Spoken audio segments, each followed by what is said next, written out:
Howdy, y'all. Welcome to the Beverly Hillbillies Facts and Trivia. Y'all kick off your shoes and you set a spell, all right? Now here's your host for the show, the old Kentucky boy himself, Mr. Bob Snap.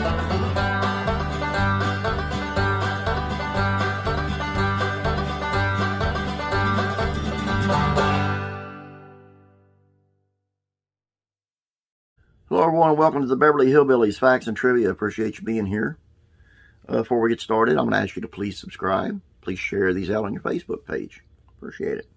Today's video is on two things that I hold dear. One is the Beverly Hillbillies. The other, faith in God. And in this video, they come together. Let me tell you how. Actress and singer Donna Douglas, best known as Ellie Mae Clampett of the Beverly Hillbillies, credits her faith for overcoming her fear as a young actor in Hollywood. I stood looking around the airport in Newark, New Jersey, trying not to panic. It was early 1960s, and I was a young girl just arrived from Baton Rouge, Louisiana, hoping for an acting career in New York City. I'd made a terrible mistake, Douglas wrote in an article in '93. An acquaintance had promised to meet me at the airport, but nobody told me that 3 airports served New York City. I'd originally had tickets to LaGuardia, but at the last minute, the ticket agent switched me to another flight. He didn't mention I'd be arriving at a different airport. Despite her fear in a moment, Douglas remembered what she had learned in church as a child. Believe me, I was afraid, but I had been brought up in church, and I remembered the Bible says, faith is the substance of things hoped for, the evidence of things not seen. And she said to me in plain language, that means faith is when you trust God even when you can't see what's coming around the corner. Douglas prayed, God provided. So I said a little prayer and I sat down to wait, and I was thankful that when I didn't show up at LaGuardia, my friend figured out what had happened and was able to track me down. I've never been so happy to see anyone in my life, she explained. Douglas confessed that she felt fearful and uncertain what job she would find in Manhattan, if any. A few days later, alone in her hotel room, I was about out of courage. I'd come to New York to find work, but how did I expect to find a job in Manhattan? I hadn't gone to college, and I hadn't had an acting lesson in my life.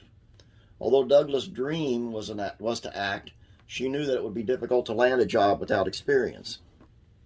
Fortunately, some photographers decided to give me a break and hired me to do ads for catalogs and magazines. This led to a few TV commercials where I smiled a lot, but I never said a word. Finally, I got a call to audition for a TV game show. The job was an elbow grabber, one of the hostesses who brings the contestants out and presents them to the host. If I got the position, I'd have steady work, bread and butter money, and national exposure, and once again, I wouldn't have to say a word, she added. Douglas admitted she was desperate for a job, but refused to compromise on her values of faith. The day of the audition, I was shown to the office of the show's producer and was thrown for a loop by what came next. We're looking for a certain kind of girl, he said. Are you willing to do some extra work after hours? Warning bells went off in my head, she remembered. She recalled the uncomfortable interaction. What does that mean? I asked. Would you be willing to go out with one of our sponsors? Would the sponsor be married? I asked. Well, does it matter? You'd be going out to dinner. No, sir, I said emphatically. I couldn't do that.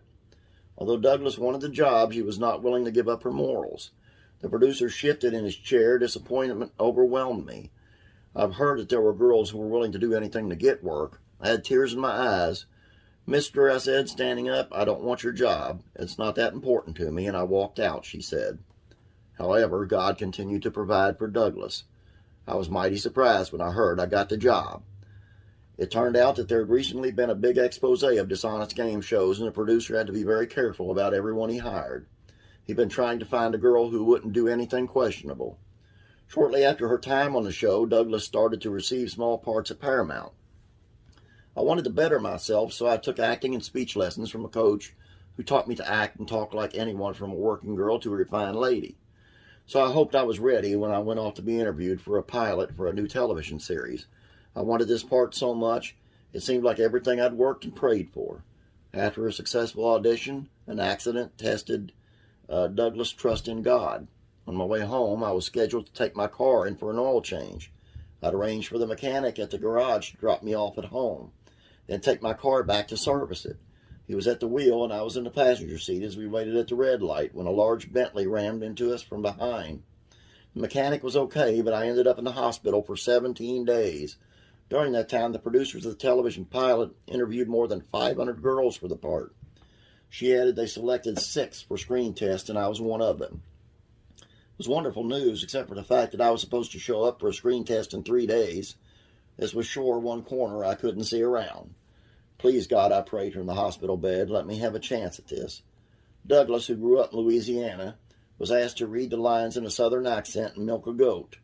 The producer said she was perfect for the part of Billy Mae Clampett. The Beverly Hillbillies ran for 9 seasons from 62 to 71. There have been ups and downs in my life, but time and again I found it to be true that if you give God your best, He'll meet you where you are and you're whatever you have to offer, Douglas said, even when you can't see what's a-coming around the corner. That's just probably one of the most beautiful things I've ever read. Just beautiful. It doesn't matter to me if you're a believer or not. I am. And that was beautiful. That was just beautiful. I'm sorry, but I'm not sorry. That was beautiful. I love that. Anyway, that's all I got for you here. Now it's time to hop over to classic sitcoms, facts and trivia. So jump on over there. Check it out. If you haven't subscribed yet, please do. If you haven't subscribed here yet, please do. Really need those subscribers. Have a great day. God bless, and as always, I'll be praying for you.